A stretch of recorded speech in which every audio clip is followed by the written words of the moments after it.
Nous allons voir question numéro 6. Alors, il nous reste deux questions. Jacques, ça fait 1h30 que vous êtes assis, donc vous commencez à être fatigué, c'est tout à fait normal. Mais étant donné que c'est une question très importante, je voulais attirer votre attention de renouveler la vigilance, parce que vous allez voir, c'est cette question-là qui est la base de tout. Voilà. Comment évaluer la formation et à quel moment? Alors le constat, en France, la formation théorique existe, c'est indiscutable, elle doit peut-être être un peu plus stricte, mieux uniformisée entre les divers CHU. En effet, lorsqu'on enquête, on s'aperçoit que dans certains, c'est à l'écrit, dans certains CHU, c'est à l'oral, parfois les deux. On demande dans certains CHU un mémoire ou un article, on demande de présenter des cas cliniques. Il n'y a pas une véritable homogénéisation de cette évaluation dans tous les CHU. Alors, des points précis, c'est qu'actuellement, et Xavier Martin s'intéresse à cela, l'évaluation pratique est très rudimentaire. Alors, bon, on le fait par le carnet de stage où on constate que l'interne a fait son évaluation pratique, mais c'est quand même rudimentaire, en particulier par rapport à ce qui existe chez les militaires. Il faudrait certainement l'instituer, mieux l'apprécier. Il y a des moyens mécaniques et pratiques d'évaluer cette formation pratique. Alors, l'évaluation du comportement, elle n'existe pas. Moi, j'ai eu plusieurs fois au cours de ma carrière, j'ai même j'ai pas validé des semestres de chirurgie, pour des raisons plus d'ailleurs liées à l'esprit du candidat qu'à sa pratique manuelle même, mais j'ai remarqué que très souvent mes collègues n'avaient pas le courage de le faire. Rien n'est prévu pour juger du comportement, ou tout du moins est mal appliqué. Puis, vous savez qu'en France, il n'y a pas d'évaluation des maîtres et des enseignants, ou tout du moins que c'est très peu pratiqué. Alors la proposition, 4 degrés d'évaluation, sans faire trop complexe. Une validation continue, annuelle, théorique et pratique, sous la responsabilité du coordonnateur, qui dispose du carnet de stage de l'interne, bien sûr, sur lequel on a déjà beaucoup parlé, en insistant sur le rôle du tuteur, qui à ce moment-là me paraît très important. C'est lui qui probablement connaîtra le mieux le candidat.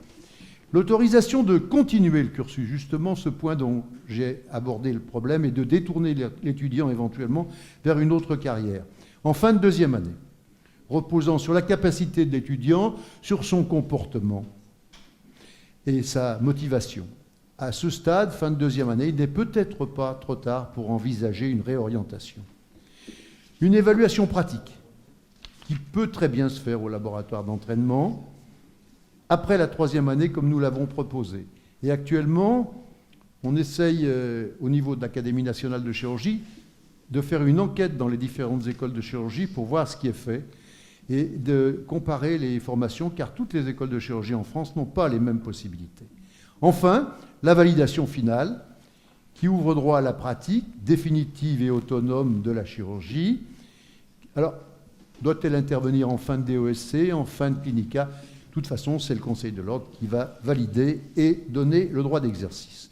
Alors j'insiste sur le fait que l'écueil serait d'être un peu trop rigoriste, parce que malheureusement, on voit dans beaucoup d'hôpitaux des praticiens étrangers venus, qui sont devenus de l'Europe in Schengen ou juste sur les bords de la Méditerranée et qui n'ont pas tous ces critères aussi rigoureux et aussi ambitieux de validation de leur formation. Voilà, alors pour discuter, M. Uzan, à tout seigneur, tout honneur, c'est à vous de mener le débat. D'abord, j'ai mal compris la question au départ. Ah bon? J'ai cru que c'était comment évaluer les sites de formation. Ah non. Bah oui, comment évaluer la formation, c'est comment évaluer les formateurs, comment c'est évaluer... les deux, Serge. Bah oui. Moi, je commence par évaluer les formateurs, puisque j'ai un petit principe que je répète toujours à tous nos enseignants, on n'a que les étudiants qu'on mérite. Et donc, je crois que cette question-là, on ne peut pas l'éluder. Dans la formation, il y a les formateurs et les formés. Et donc, pour ce qui concerne les formateurs, eh bien, il faut absolument faire participer, comme on l'a dit, bien sûr, les étudiants, mais il faut qu'il y ait un niveau, il faut définir un niveau d'activité et de qualification pour les services qui accueillent les étudiants, ça c'est la commission d'agrément. Quand on nous dit des fois à la commission d'agrément, prenez ce service parce que vraiment cet hôpital, si vous mettez plus d'internes en chirurgie, c'est une catastrophe, mais que derrière vous apprenez qu'il y a 6 malades opérés par semaine, hein, et que vous allez mettre 4 internes là-dedans. Donc il faut définir dans les maquettes un minimum de capacité d'encadrement en termes d'intervention, en termes d'encadrant, en termes de qualité de l'encadrement et en termes de nombre d'internes. Moi, je suis étonné quand je regarde, je le dis très franchement, les internes qui viennent chez nous en interrégion. J'ai la chance d'avoir un service où tous les internes sont 9e ou 10e semestre, donc on voit arriver des interrégions qui sont eux aussi en 9e ou 10e, puisqu'on applique la même règle pour les interrégions. Eh bien, il y a des fois, des endroits où les internes arrivent avec un nombre. Alors, je sais bien que l'aviation, c'est pas tout, mais ils ont un nombre d'heures de vol qui est vraiment pas bien élevé. Et que, qu'on le veuille ou non, l'aviation est quand même un pas mauvais modèle. Alors, bien sûr, le gars, il a posé son avion, mais tu as oublié de dire que c'était un champion de planeur, en plus, le gars. Mais que, par contre, il n'a pas respecté le protocole et qu'à la fin, il n'a pas fermé les clapets de sécurité. Et son avion a tenu 40 minutes sur l'eau, et il a eu du pot que tout le monde descende, alors que s'il avait fermé les clapets de sécurité, son avion était prévu pour tenir 2 heures sur l'eau. Donc, tu vois, il y a tout là-dedans. Le gars, il est allé au bon endroit, il a fait le bon atterrissage, mais il y avait un bout de la RCP qu'il a oublié, et il s'en est tiré, parce qu'en plus, il faut avoir du bol. Hein. Tout le monde sait que Napoléon demandait, ce général, est-ce qu'il a de la chance? On lui disait pas tellement, il disait, j'en veux pas, et c'est clair qu'il en faut. Alors tout ça pour dire que la formation doit être évaluée au niveau des formateurs. Il faut vraiment définir ça. On a eu cette question pour le plan cancer, le nouveau plan cancer 3 qui se prépare. On nous a interrogé, qu'est-ce qu'un chirurgien cancérologue? Alors est-ce que c'est un chirurgien qui s'est enlevé l'organe porteur du cancer? Est-ce que ça suffit? Ou est-ce qu'il y a autre chose? Eh bien, il y a clairement autre chose. Il y a quand même un environnement du cancer, il y a quand même un environnement de la stratégie cancéreuse, il y a un environnement du choix.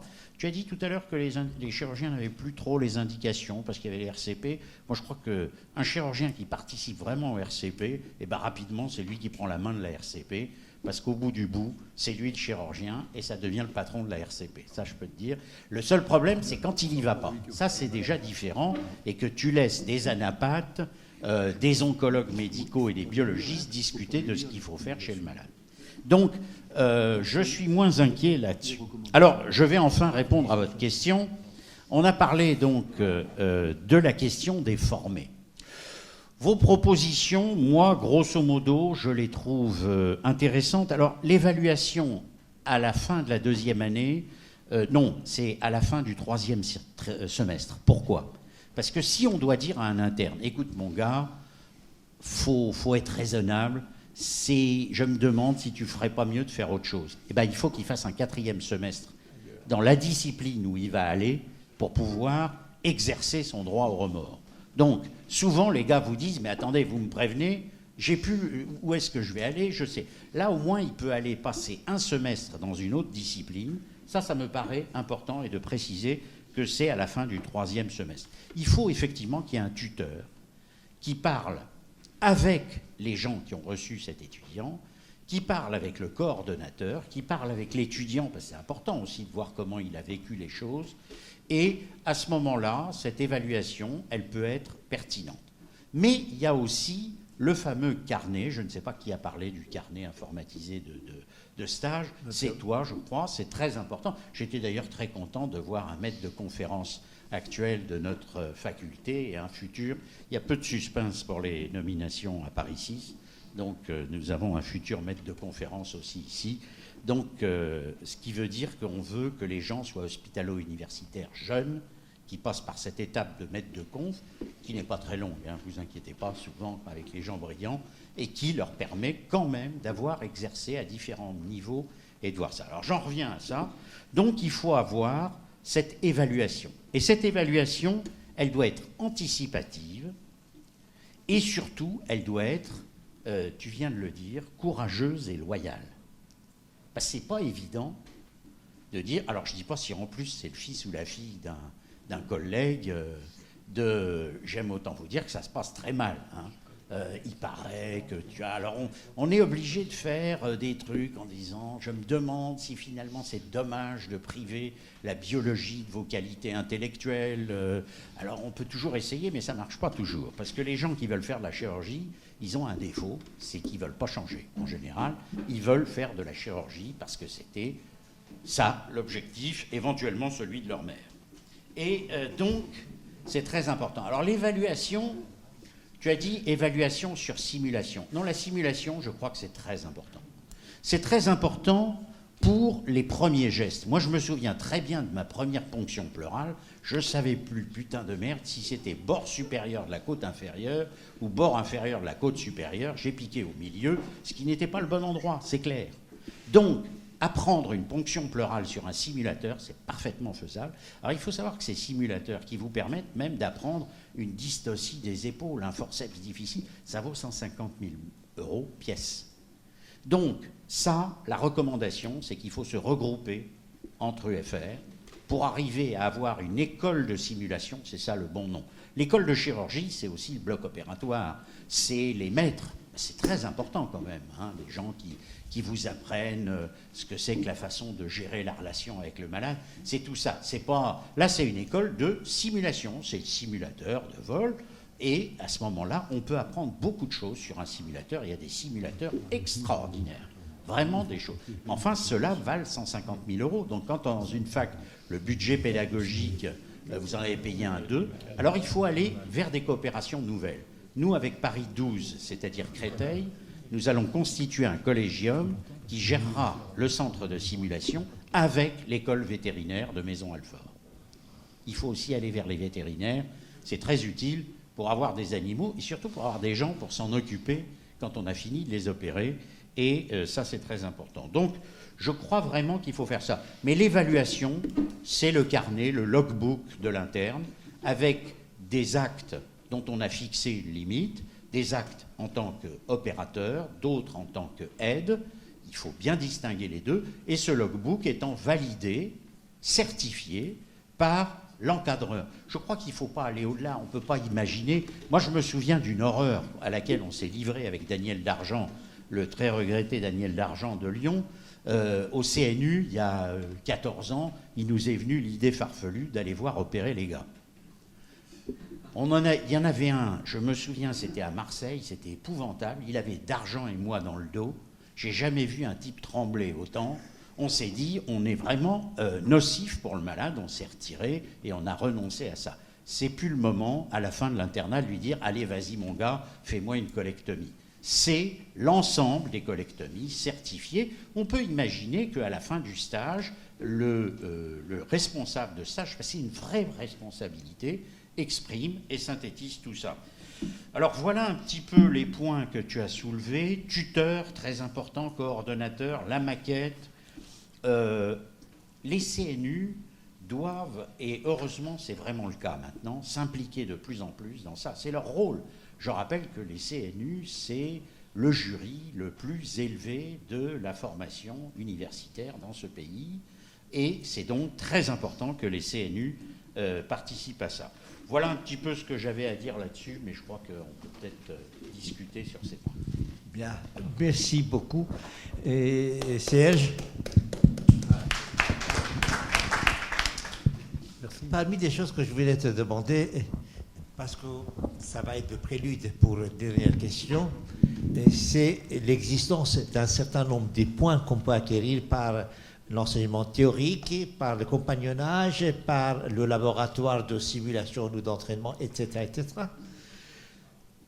Pour avoir l'autorisation, la qualification par le Conseil de l'Ordre pour exercer, parce que cela va permettre, sur la question qui va venir, si on veut changer de spécialité, en utilisant ces points, de passer d'un à l'autre. En d'autres termes, dans la retraite à la répartition, est-ce qu'il ne faut pas passer la retraite de points? Est-ce qu'il faut, tu vois? Tu m'as posé 2 questions en même temps. La Oui, deuxième, d'accord, mais... je ne connais pas la réponse pour les retraites. Non, Sais rien. j'entends bien. Moi, comme je dis, maintenant on me dit est-ce que la retraite se rapproche? Je dis elle s'éloigne puisque les 65 ans sont derrière moi. Donc, et je dis plus elle sera loin, mieux je me porterai. Donc ça c'est un premier point. Le second point, c'est de dire non, est-ce que les gens peuvent changer de spécialité? Ça c'est très important. C'est l'intérêt de ne pas avoir des disciplines trop ramassées sur elles-mêmes que de permettre aux gens d'évoluer dans leur vie et de faire des choses qui sont là. Maintenant, je rappelle qu'il existe aujourd'hui une façon, il y a 2 façons même, de changer de discipline. Il y en a une qui est avec le Conseil de l'ordre. On peut demander à une commission de qualification. Mais surtout, il existe aujourd'hui une façon diplômante de changer ou d'acquérir une spécialité supplémentaire. C'est la validation des acquis de l'expérience, en particulier pour les DESC. Roland Parc était au DESC de cancérologie, qui est très important. J'en profite pour le dire pour les chirurgiens. Poussez quand même un peu vos jeunes qui veulent vraiment faire 70 ou 80% de cancérologie, de s'intéresser à ce DESC pour avoir vraiment une formation un peu globale. Mais on doit pouvoir changer et on doit pouvoir avoir des instances capables de juger que les gens puissent changer de discipline. Oui, Daniel. Je voulais te demander quelle est ta position concernant la validation d'un stage effectué à l'étranger. Alors, par exemple, en gynéco, je sais que, par exemple, des internes sont allés à Ho Chi Minh Ville, à Saigon, faire 6 mois, et qui m'ont dit qu'il y avait plus de césariennes là-bas qu'en France. Alors, ce n'est pas seulement le nombre d'actes qui compte, mais là aussi, c'est le rôle du coordonnateur. Le coordonnateur peut aujourd'hui autoriser parfaitement un stage à l'étranger, à condition qu'il corresponde aux critères de formation de la discipline. Par contre, si c'est un stage où on dit, écoutez, je suis chirurgien, mais je vais aller passer 6 mois de recherche à Stanford, non, même pas de surf, mais de recherche, eh bien, c'est pas vraiment... En biologie, ça se comprend. En chirurgie, il faut quand même qu'il y ait une activité. Alors, c'est tout à fait possible. Je rappelle qu'aujourd'hui, dans l'espace européen, n'importe quel interne peut aller n'importe où, et c'est sûrement très intéressant de voir. Mais ça me permet de redire que notre formation, parce que je participe à un certain nombre d'instances européennes, notre formation en chirurgie, qui est beaucoup basée sur l'exemplarité du maître. Je crois que c'est essentiel en chirurgie. Eh bien, notre formation, ou des maîtres, c'est-à-dire de ceux qui ont été... Ça peut être un chef de clinique, c'est pas forcément le patron qui est enfermé dans sa tour d'ivoire. Mais cette exemplarité, cet encadrement, cette imbibition intellectuelle et du geste, elle est, je trouve qu'en France, elle est quand même de très bonne qualité. Regardez, aujourd'hui, moi j'arrive à caser des fellows au Memorial Sloan Kettering à New York, des fellows de chirurgie cancéro. Et ils nous les prennent direct. C'est-à-dire que les types arrivent et opèrent comme un chef de clinique américain. C'est possible, même pour un clinica. On peut aller faire 1 an de clinica à New York, au Memorial, où l'année dernière, j'avais un de mes collaborateurs qui était au MD Anderson. Donc c'est possible, parce que cette formation, elle est reconnue. Mais dans l'espace européen, elle est réglementaire et légale. Ça, c'est facile. Bien, écoute, merci beaucoup Serge.